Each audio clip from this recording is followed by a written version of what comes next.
ఉన్న నా జీవితమును మేళ్లతో నింపితివి. ఒక కీడైన దరి చేరక నన్ను తండ్రిగా కాచావ స్తోత్రం. ఒక కీడైన దరి చేరక నన్ను తండ్రిగా కాచావ స్తోత్రం.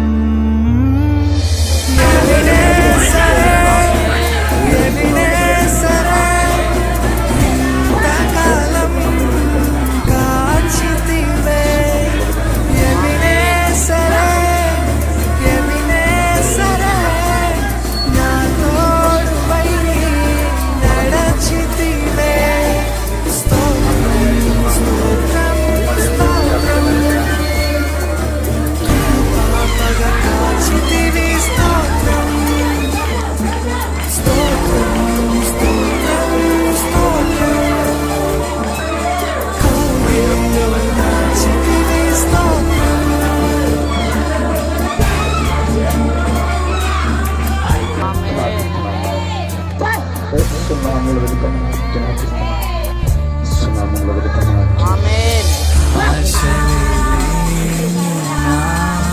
బ్రతుకు నీ కృపతో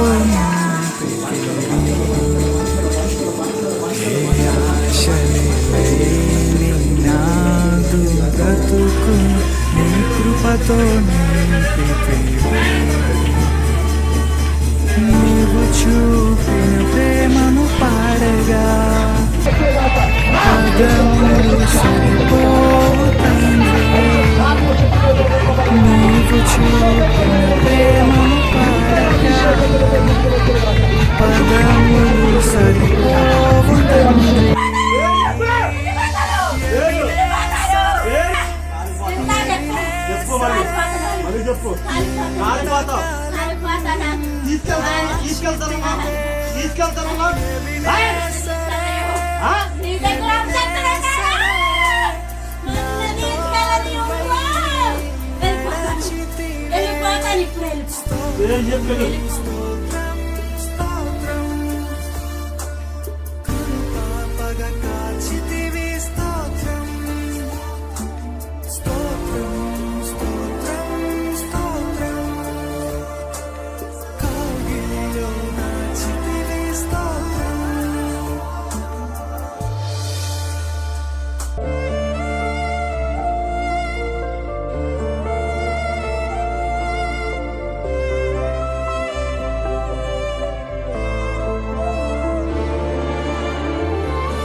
నాలుగో అధ్యాయం 1వ వచనం. అంతటా ప్రవక్తల శిష్యులలో ఒకరి భార్య నీ దాసుడైన నా పెనిమిటి చనిపోయెను, అతడు యెహోవా యందు భయభక్తులు గలవాడై ఉండెనని నీకు తెలిసే ఉన్నది. ఇప్పుడు అప్పుల వాడు నా ఇద్దరు కుమారులు తనకు దాసులుగా ఉండుటకై వారిని పట్టుకొని పోవుటకు వచ్చి ఉన్నాడని ఎలీషా కుమారుల పెట్టగా. ఎవరికి మొరపెట్టిందమ్మా? అసలు మొర పెట్టడానికి అవకాశం ఉందా చెప్పండి? దైవజనుడి దగ్గరికి వచ్చి మొర పెట్టాల్సిన అవసరం ఏంది? ఒకవేళ దైవజనుడి దగ్గరికి వచ్చి మొర పెట్టాలి అనుకుంటే దైవజనుడి ద్వారా వాళ్ళు మేలు పొంది ఉండాలి, అవునా కదా?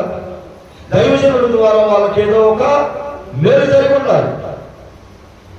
కానీ ఎవరి మేలు జరిగిందా? ఎలీషా దగ్గరే, దైవజనుడి దగ్గరే ఈమె భర్త శిష్యుడిగా ఉన్నాడు, అర్థాంతరంగా చచ్చిపోయాడు, పైపెచ్చు అప్పులు చేసి చచ్చిపోయాడు. ఇప్పుడు మనం ఆలోచన చేద్దాం. మనం ఒక సంఘానికి వెళ్తున్నప్పుడు, ఒక దైవజనుడి దగ్గరికి వెళ్తున్నప్పుడు, నీకు నష్టం కలిగినప్పుడు, నీకు ఇబ్బంది కలిగినప్పుడు, సంఘాన్ని సేవకుని వెంబడించినటువంటి నీ భర్త కానీ, భార్య కానీ, బిడ్డలు కానీ, ఎవరన్నా కానీ ఆశీర్వదించబడకపోతే, ఒకవేళ నష్టంలో కనుక ఉంటే, ఆ భార్య వచ్చిందప్పుడు సేవకునికి సంఘం దగ్గరికి ప్రార్థన ప్రార్థనకు పోయాడు. ఆ సంఘంలో ఏం జరిగింది, ఆ దైవజనుడి వల్ల ఏమయ్యింది, ఆ దేవుడి వల్ల మాకేం ఒరిగింది అని పక్క వాళ్ళు మాట్లాడతారా లేదా? ఒకవేళ భర్త సంఘానికి వెళితే, భర్త సేవకుని మాట సేవకుని వెంబడిస్తే, భర్త యేసును నమ్ముకొని ఉంటే భార్య ఖచ్చితంగా ఈ మాట అనేది, ఏం సాధించాడు వాడు యేసును నమ్ముకొని, ఏం సాధించాడు ఆ చర్చికి పోయి, ఏం సాధించాడు ఆ సేవకుని మాటిని ఖచ్చితంగా మనం అయితే అంటాం. కానీ ఈ తల్లి ఏం చేస్తుంది, భర్త చనిపోయాడు ఎవరి కాలంలో, అప్పుడు అందరూ చేతులు ఉన్న ఇద్దరు బిడ్డలు తీసుకెళ్ళిపోతున్నారు. ఏమైతే ఖచ్చితంగా చేయాల్సింది ఏంటంటే వాళ్ళ తల్లిదండ్రుల ఇంటి వారి దగ్గరకో, లేకపోతే వాళ్ళ పెద్దల దగ్గరకో, లేకపోతే ఇంకొకరి దగ్గరకో వెళ్ళి ఆలోచన చేయాలి. అయ్యా వీడిని బతుకున్నంతకాలం నేను జీవితానే ఉన్నాను, ఆ దైవజనుడిని వెంబడించమాకరా బాబు, ఆ దేవుడిని నమ్ముకోమాకరా నాయన అని నమ్ముకున్నాడు, వెంబడించాడు, మాకు ఉపయోగం ఏముందయ్యా, అప్పులు పాలు చేశాడు, ఇదిగో ఏదో ఉన్న ఆధారం ఇలా పెట్టుకొని ఉన్న బతుకుదామంటే కడుపును పుట్టిన ఇద్దరు బిడ్డల్ని అప్పులోనే తీసుకెళ్తానంటున్నారు. ఏదో ఒకటి మీరు చెయ్యండి అయ్యా అని పెద్దల దగ్గరకు అయిన వాళ్ళ దగ్గరకు వెళ్తారు. కానీ ఏమేం చేస్తుంది, దైవజనుడి దగ్గరకు వచ్చి మొర్ర పెడతానంట. హల్లెలూయా, దేవునికి స్తోత్రం. జాగ్రత్తగా వినండి. ఇదే దైవజనుడు, అమ్మ నీ ఇంట్లో ఏముందమ్మా అంటే, నా ఇంట్లో నూనె కుండ ఉంటుందయ్యా అంటే, ఆ నూనె కుండలకు బదులు ఇంకెంతమంది దగ్గరికి వెళ్ళి నీకు కుండలు దొరకగలుగుతాయో అన్ని కుండలను తెచ్చుకోమ్మా, అన్ని కుండలను తెచ్చుకొని నీవు నీ కుమారుడు ఇంటిలోకి వెళ్ళి తలుపు వేసుకొని ఆ నూనెని ఆ కుండల్లో పోయండి అమ్మా అని చెప్పింది. దేవుని బిడ్డలారా, మీకు అందరికీ వాక్యం తెలుసు కాబట్టి నేను చదివించట్లా, కావాలి ఇంటికి వెళ్ళి నాకు ఎదురండి. దైవజనుడు చెప్పిన మాటలలో ఏ మాట అయినా కానీ తప్పిపోయిందా? ఇలాకెళ్ళి కొండలు తేవటం ఆపిందా? ఆ కొండలన్నింటినీ ఇంట్లోకి చేర్చుకున్న తర్వాత లబ్బులు వేయటం మానేసిందా? ఇద్దరు బిడ్డలను తీసుకొచ్చి ఒకరు బయట ఒకరు లోపల పెట్టిందా? దైవజనుడు ఏదైతే చెప్పాడో ఖచ్చితంగా తూచ తప్పకుండా అదే చేసింది. దేవునికి స్తోత్రం. హల్లెలూయా. నూనె పరిశుద్ధాత్మకు సాదృశ్యం, నూనె ప్రార్థనకి సాదృశ్యం. నేను మీకు పద్దాకలు చెప్పేది అదే. దైవజనుడి దగ్గర పనిచేసినటువంటి ఆ ప్రవక్తల శిష్యులలో ఒకడైనటువంటి వాడు ప్రార్థనా పరుడై ఉండాలి. ఆ ప్రార్థనా పరుడు అప్పుల్లో ఉన్న దైవజనుడి ద్వారా ఏమి లాభం లేకపోయినా ఖచ్చితంగా ఆయన కుటుంబానికి భక్తిని నేర్పాడు, దేవుని భయాన్ని నేర్పాడు, దైవజనుడు అంటే గౌరవాన్ని నేర్పాడు. కాబట్టి ఆయన చనిపోయినప్పటికీ, వాళ్ళు నష్టంలో ఉన్నప్పటికీ, వాళ్ళు కష్టంలో ఉన్నప్పటికీ ఖచ్చితంగా దైవజనుడి దగ్గరికి వెళ్ళి మొర్ర పెట్టారట. ఆర్డర్ అయితే కాదు, మనమైతే ఖచ్చితంగా చెప్పేవాళ్ళం, నీ అమ్మటే తిరిగాడుగా, నీతోనే ఉన్నాడుగా, నా బొగుడు చచ్చిపోయాడు, ఈ దేవుడు అన్నావు ఏది, ఇప్పుడు నా అప్పులలో వచ్చారు, నా భర్త బతుకున్నాళ్ళు నిన్నే వెంబడించాడు కాబట్టి ఆ అప్పులు నువ్వే కట్టాలి ఖచ్చితంగా మాట్లాడేవాళ్ళం మనమైతే. కానీ ఆ తల్లి ఏమంటుంది, మొర్ర పెడుతుందంటయ్యా. ఇప్పుడు నేను ఒక మాట మీకు గుర్తు చేస్తాను. దేవుని బిడ్డలారా, దైవజనుడు ఏదైతే చెప్పాడో ఏ మాత్రం తూచా తప్పకోకుండా ఆ తల్లి అలానే చేసింది. ఖాళీ కుండలు తీసుకొచ్చి ఇంట్లో పెట్టి తన కుమారుడిని ఇద్దరు లోపల పెట్టుకొని తలుపులు వేసి ఆమె ఇంటిలో ప్రార్థన చేస్తాను. దేవుని బిడ్డలారా, ఇప్పుడు నేను ఇంకో మాట మీకు గుర్తు చేస్తాను. ఇప్పుడు భర్త చనిపోయాడు, అప్పుల పాలైపోయారు, ప్రభువును నమ్ముకున్నారు. ఈ చుట్టుపక్కల ఉన్నటువంటి అప్పులోళ్ళు కానీ, అయిన వాళ్ళు కానీ, రక్త సంబంధికులు కానీ అందరూ బయట ఉన్నారు. వాళ్ళ మాటలు సూటిపోటు మాటలు, కత్తిపోటు లాంటి మాటలు బయటే వదిలేశారు. వాళ్ళు ఏమి చెవిని పెట్టుకోవాలి.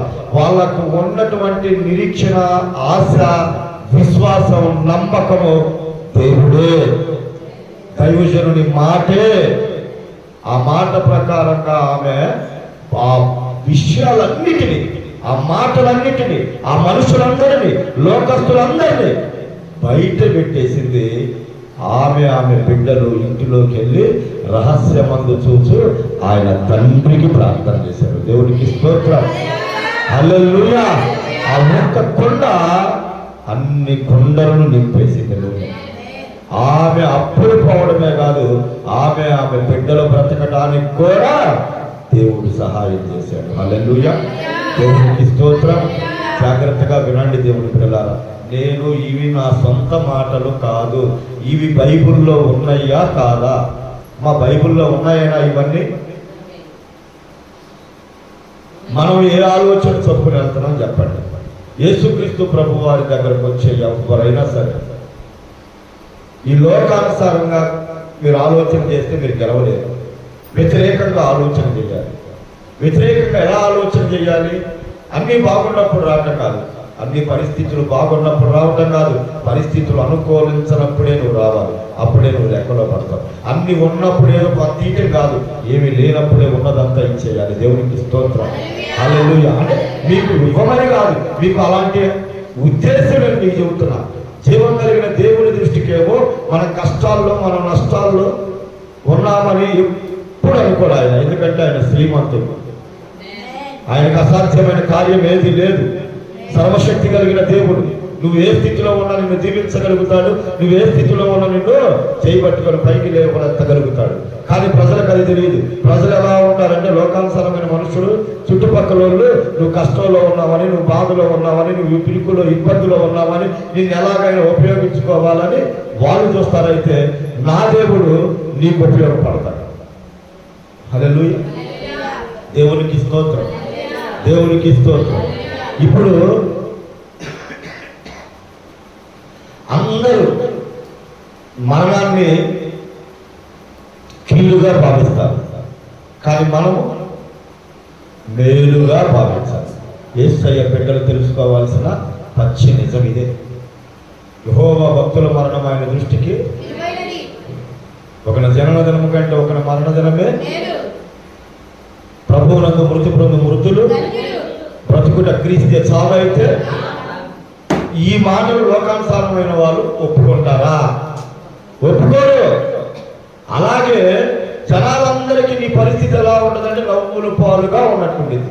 కానీ నా దేవుని దగ్గర ఆ నవ్విన వారందరూ నీ పాదాల దగ్గర తెచ్చే శక్తి ఉంది. దాన్ని గ్రహించాలి, దానిని ఆలోచన చేయాలి. ఎన్నాళ్ళు ప్రార్థనకి వెళ్తున్నావు, నువ్వేం మేలు పొందావమ్మా? ఎన్నాళ్ళు ప్రార్థనకి వెళ్తున్నావు, నీకేం మేలు జరిగిందమ్మా అంటారే. వాళ్ళు సైతాను గాడి బిడ్డలు దెయ్యపు మాటలు మాట్లాడి వాళ్ళ కడుపు నింపుకోవడానికి నీ దగ్గర ఏదో ఆశించి చెప్పేటువంటి మాటలే తప్ప యేసు దేవుని గొప్పతనాన్ని తక్కువ చేసి మాట్లాడే ఎవరినైనా కానీ నీ దరిదాపుల్లోకి రానివద్దు. దేవునికి స్తోత్రం. నీ మేలు కోరి నీ తల్లిదండ్రులు ఎంత మంచి మాటలు చెప్తారో, మేలైన మాటలు చెప్తారో, అంతకంటే మేలైన మాటలు, అంతకంటే దీవెనకరమైన మాటలు, అంతకంటే నీ బ్రతుకును చక్కదిద్దే మాటలు, నీ బ్రతుకును నిలబెట్టే మాటలు దేవాది దేవుడు నీ దైవజనుల ద్వారా చెప్పిస్తాడు. దానికి నువ్వు లోబడ్డావా అన్నాలాగా ఫలిస్తావు. దానికి నువ్వు లోబడ్డావా ప్రవక్తల శిష్యులలో ఒక భార్య కనుక ఎలాగైతే పోషించబడిందో, ఆమె కుటుంబం స్థిరపరచబడిందో, ఆమె కుటుంబానికి ఒక ఆదరణ, ఆమె కుటుంబానికి ఒక ధైర్యము, ఆమె కుటుంబానికి ఒక జీవనాధారం ఎలాగ కలిగిందో అలాగ మన జీవితాల్లో కూడా దేవుడు ఆ జీవనాధారాన్ని కలిగిస్తాడు. అలాగ మన కుటుంబాలను నిలబెడతాడు. దేవునికి స్తోత్రం. హల్లెలూయా. దేవుని బిడ్డలారా, యాకోబు గారు ఒకసారి తన బిడ్డలందరినీ దీవించేటప్పుడు కొన్ని మాటలు మాట్లాడతాడు. చూడండి, ఆ మాటలు నేను మీకు చూపిస్తా. ఆదికాండము 49వ అధ్యాయం 6వ వచనం. నా ప్రాణమా వారి ఆలోచనలో చేరవద్దు, నా ఘనమా వారి సంఘముతో కలుసుకొనవద్దు. వారు కోపం వచ్చి మనుషులను చంపిరి, తమ స్వేచ్ఛ చేత ఎద్దుల గుదికారి నరములను తెగగొట్టిరి. దేవునికి స్తోత్రం. హల్లెలూయా. లేవి షిమ్యోను గురించి మాట్లాడుతున్నాడు యాకోబు. తన 11వ కుమారుడు 10వ కుమారుని బట్టి మాట్లాడుతున్నాడు.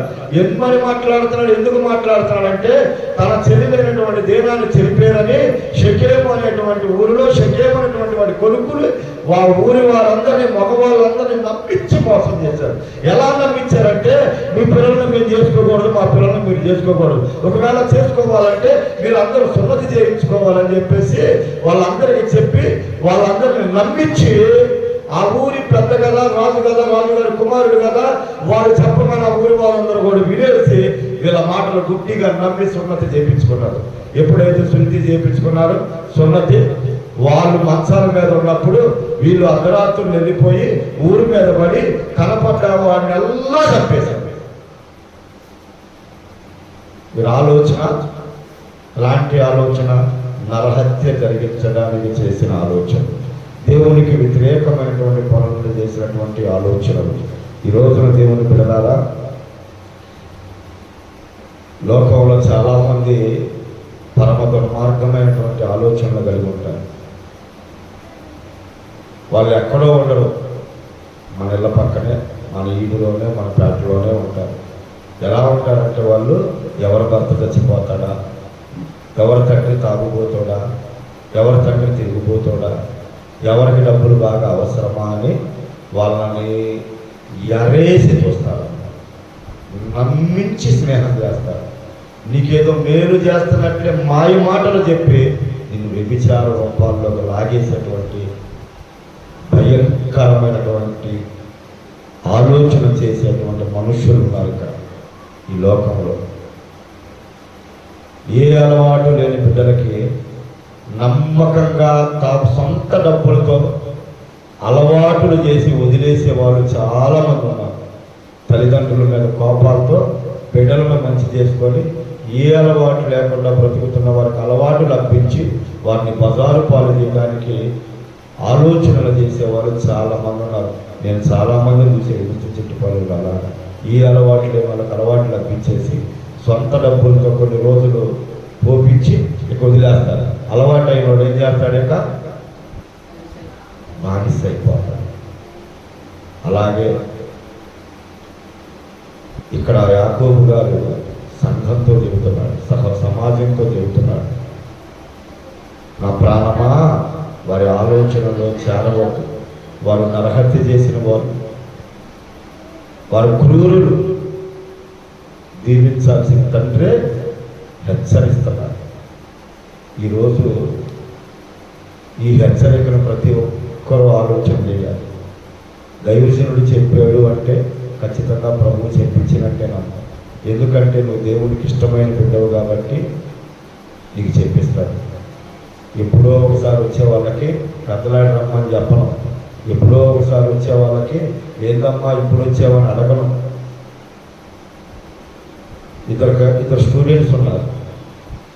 ఇద్దరు స్టూడెంట్స్ స్నేహితులే, కాలేజీకి వెళ్తున్నారు, ఒకే సమయానికి వెళ్తారు. ప్రిన్సిపాల్ మాస్టర్లు ఏదైనా పని చెబితే ఒకడు చెయ్యుడు ఒకడు చేస్తాడు, ఒకడు చెయ్యుడు ఒకడు చేస్తాడు.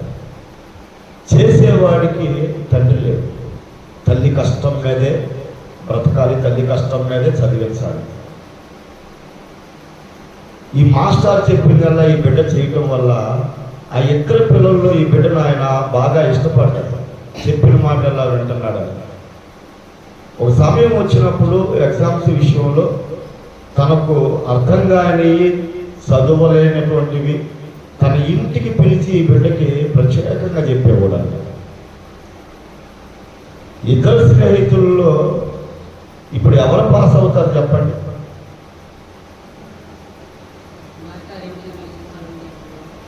ఎందుకు చెప్పాడు ఆయన? మాట వినే బిడ్డలు ఉన్నాయి కదా ఆదరించేది, మాట వినే బిడ్డల మీదే కదా శ్రద్ధ ఎక్కువ తీసుకునేది. ఎప్పుడో ఒకసారి వచ్చే వాళ్ళ కోసం అయ్యా వాళ్ళని దీవించాలని మోకాళ్ళు అరిగిపోయేటట్టు కళ్ళమ్మ నీళ్ళు వచ్చినప్పుడు చేస్తారా? చేయను కదా. దైవజనుడు మాట విని దైవజనుడి మాటలకు లోబడి సంఘంలో సహవాసంలో కలిసి ఉన్నటువంటి బిడ్డల కొరకు ఆ దైవజనుడు ఒక దృష్టి పెడతాడు. ఇదిగో ఈ బిడ్డ దైవజనుడి మాట, దేవుని మాట అంటారు. దేవుని మాట అంటే భయం, దేవునికి ఇచ్చే విషయంలో, అలాగే దేవుని మందిరంలో పని చేసే విషయంలో దైవజనుడు పరిశీలించి ఆ బిడ్డల కోసం ప్రత్యేకమైన ప్రార్థన చేస్తాడమ్మా. ఇది గుర్తు పెట్టుకోండి. మీకు అర్థమైతే ఈ మాట దేవునికి స్తోత్రం. దైవజనుడి మాటకు లోబడేటువంటి బిడ్డలని, దేవునికి భయపడేటువంటి బిడ్డలను, నమ్మకమైన బిడ్డల కొరకు ప్రత్యేకంగా దైవజనుడు ప్రార్థన చేస్తారమ్మా. వాళ్ళని ఇంకా బలపరచాలి, వాళ్ళని ఇంకా దీవించాలి, వాళ్ళని ఇంకా హెచ్చించాలి, నీ నామ మహిమార్థమై వాళ్ళకి కావాల్సిన అవసరాలు తీర్చయ్యా అని మా బిడ్డల కొరకు కూడా చేసుకోము. ఆ బిడ్డల కోసం ఖచ్చితంగా ప్రార్థన చేస్తాం. జీవం కలిగిన దేవుడు యేసయ్యకు వ్యతిరేకంగా, సంఘానికి వ్యతిరేకంగా, సేవకులకు వ్యతిరేకంగా ఎప్పుడు నోరు తెరవద్దు దేవుని పిల్లల. నోరు తెరిచిన బిడ్డల కుటుంబాలు ఎన్ని పతనమైపోయినాయో మనం చూస్తున్నాం. దైవజనుడికి వ్యతిరేకంగా మందిరంలో ఏదైనా భోజనాల విషయమై నోరు తెరవాలంటే భయపడేవాడు. ఏమైపోయింది వాళ్ళ కుటుంబాలు? ఈ రోజున నోరు తెరవట్ల అంతే. లోబడిన బిడ్డలు దీవించబడ్డారు, అదిరిపడి నోరు పారేసుకున్న బిడ్డలు అల్లరి పాలైపోయింది వాళ్ళ కుటుంబాలు. నేను ప్రత్యేకంగా చెప్పాల్సిన అవసరం లేదు మీకు. అలాంటి వాళ్ళు మన సంఘంలోనే ఉన్నారు. దేవునికి స్తోత్రం, దేవునికి స్తోత్రం, హల్లెలూయా. ఎప్పుడైనా కానీ దైవజనుడి ప్రార్థన నీకు దీవెన.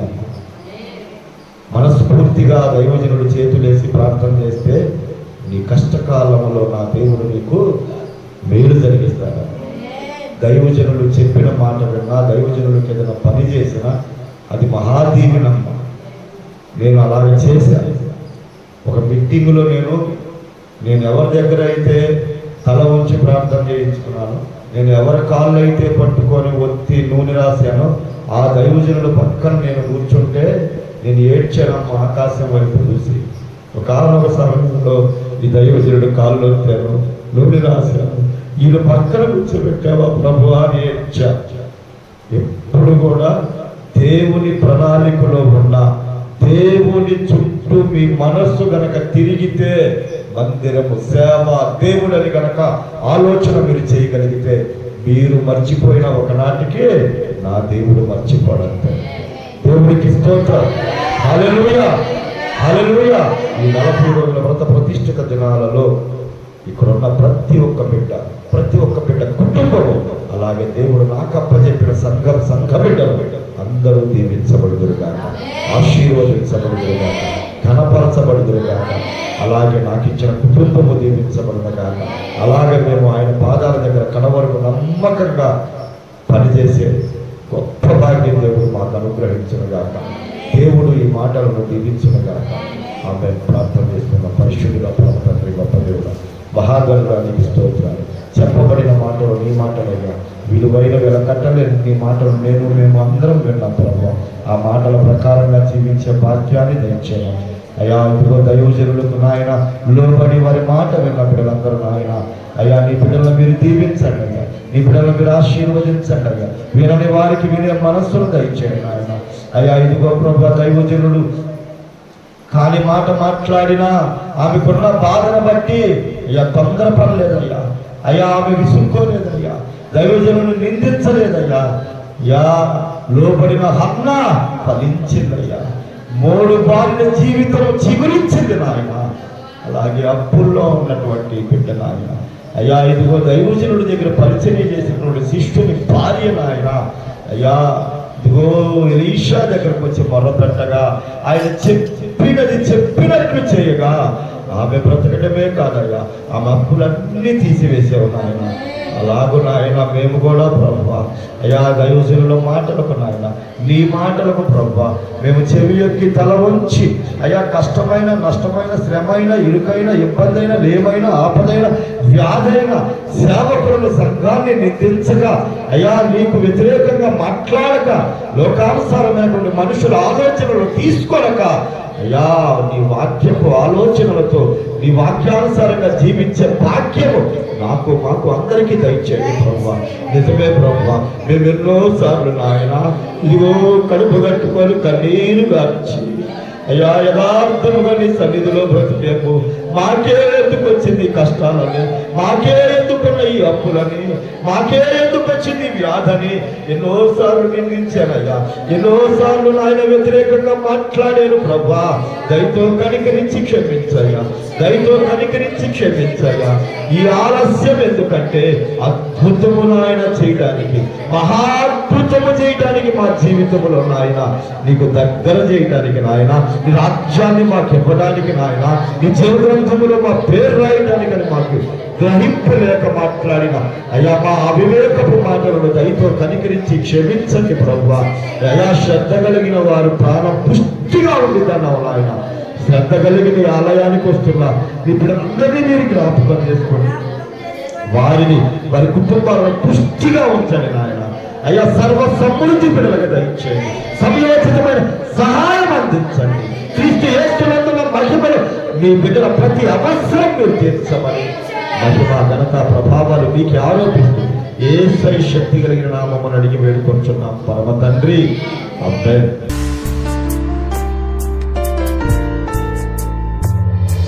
ఎడారిలో ఉన్న నా జీవితమును మేలతో నింపితివి.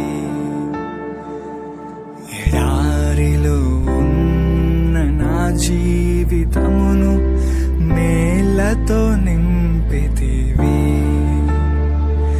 ఒక కీడైన దరి చేరక నన్ను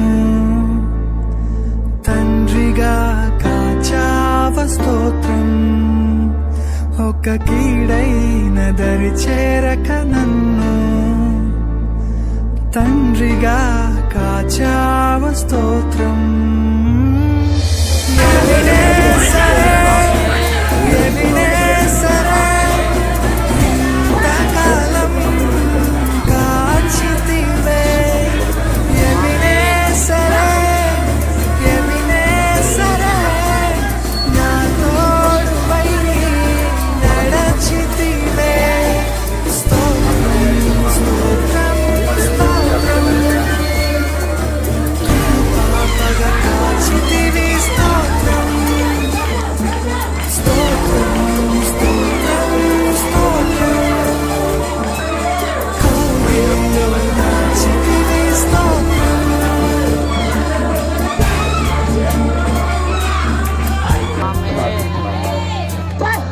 సున్నాములు వెలుగుతామని జ్ఞాపిస్తున్నాం.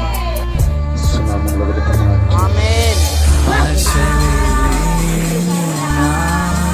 బ్రతుకును నీ కృపతో నింపితివి. ఏ ఆశలే లేని నాదు బ్రతుకును నీ కృపతో నింపితివి. నీవు చూపిన ప్రేమను పాడగా పదములు సరిపోవు తండ్రి. నీవు చూపిన ప్రేమను పాడగా పదములు సరిపోవు తండ్రి.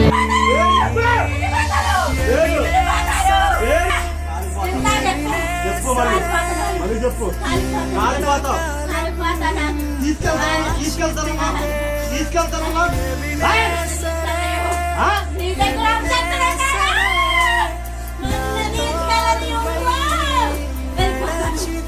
వెళ్ళిపోతాను ఇప్పుడు చెప్పు